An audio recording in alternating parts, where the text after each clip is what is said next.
Good evening to all of you. Is the sound okay? Can hear clearly? Okay. Okay, tonight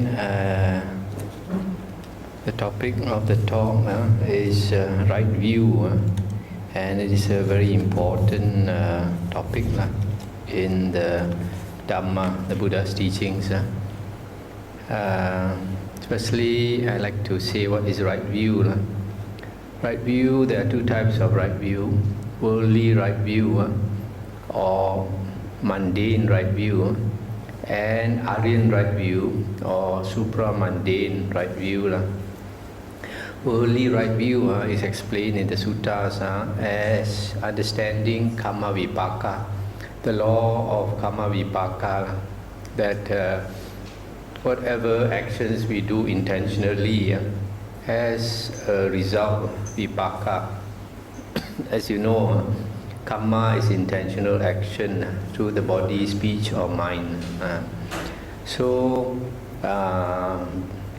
believing in karma vipaka is one of the necessary conditions for worldly right view. Another is belief that there is afterlife, that there are planes of existence after we pass away, and also that there are holy men who have attained various stages of sainthood and are on the way to become enlightened.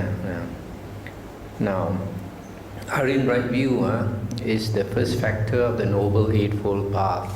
The Noble Eightfold Path is the path taught by the Buddha to enlightenment, to the elimination of the round of rebirths, samsara.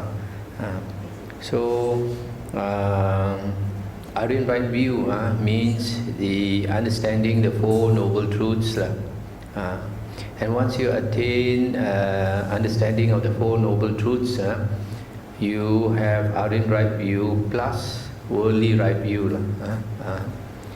So this understanding of the Four Noble Truths at various levels. If you understand it at a low level, it can become a lower level Arya.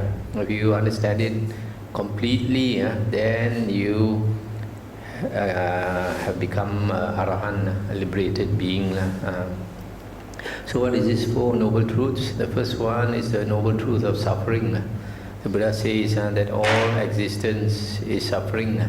That what is suffering? The Buddha said, birth is suffering, aging is suffering, becoming sick is suffering, dying is suffering, not to get what one wants is suffering, to be separated from the ones we love is suffering, to associate or be close to those that we dislike is suffering. And in short, the Buddha says the five aggregates of attachment are suffering. The five aggregates means five things: body, feeling, perception, volition and consciousness. These five things can also be said to be body and mind. The mind consisting of feelings, perception, volition and consciousness. Now, these five things are what everybody takes to be the self, or as belonging to the self, or the self is in the five aggregates, or the five aggregates are inside the self.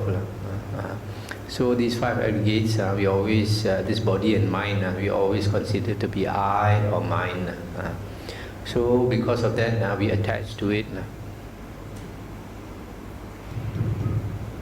So because of that, we attach to these five aggregates. And because we attach or cling to them, and when they change, it will give us suffering. For example, body. Either we attach to our own body, so when the body becomes sick or is dying, you have great suffering. Or somebody that you love, your son, your daughter, when that body dies, then you have untold suffering. So that's why the Buddha says that 5 aggregates of attachment are suffering. Now, what is the cause of suffering? The second noble truth is the cause of suffering. The cause of suffering is actually existence, because we are in existence. And why are we in existence?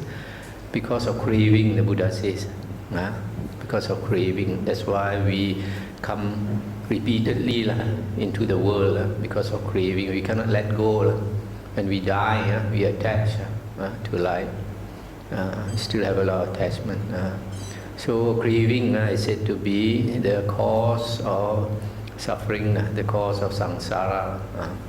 And the Buddha says the third noble truth, there is a state of cessation of suffering. This state is called nibbana or nirvana in Sanskrit. And this state is a state of cessation of greed, hatred and delusion. Greed, hatred and delusion are the three fuel that makes us turn in samsara. If your car wants to go, you need some fuel, right? So these are the three things are the fuel. The greed, hatred and delusion makes us continue on the round of rebirths. But when these three are removed, then you attain nibbana. There's no more fuel to project you in this round of rebirths. So nibbana is that state. And the fourth noble truth is that there is a path leading to nibbana, leading to the cessation of suffering. And this path is called the Noble Eightfold Path, Aryan Eightfold Path. So in this Aryan Eightfold Path, the first factor is right view. Now I come to explain why right view is important. Firstly, if you possess worldly right view, then you understand the law of karma vipaka, that whatever action you do, you are responsible for it, and there is a result you have to bear, you have to pay for the price of your action. So if you understand that, then firstly, you will not believe that there is some super being that can help you.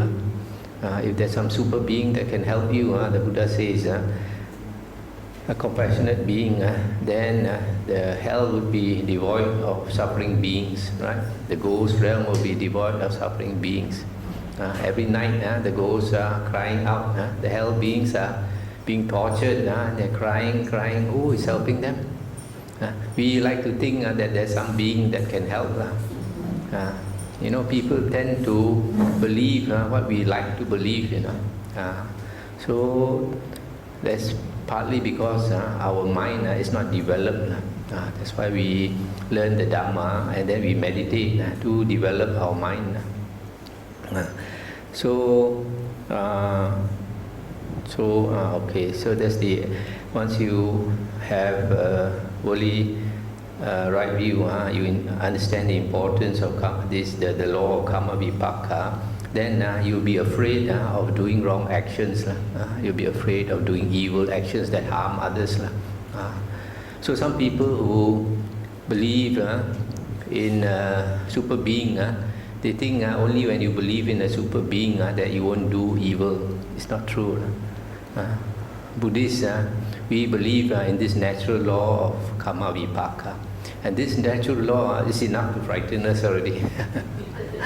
The fact that we believe that there is hell, that there is ghost realm, that there is animal realm that we can be reborn to is very frightening. So if you really believe, then you won't dare to do any wrong actions that harm others. And if you understand the law of karma vipaka, the world will be very peaceful. No fighting, no killing. So if that's the case, a person who understands the law of karma vipaka, because he does not do evil actions, the next birth he will not be reborn into a world of suffering, a woeful plane of existence in the ghost realm.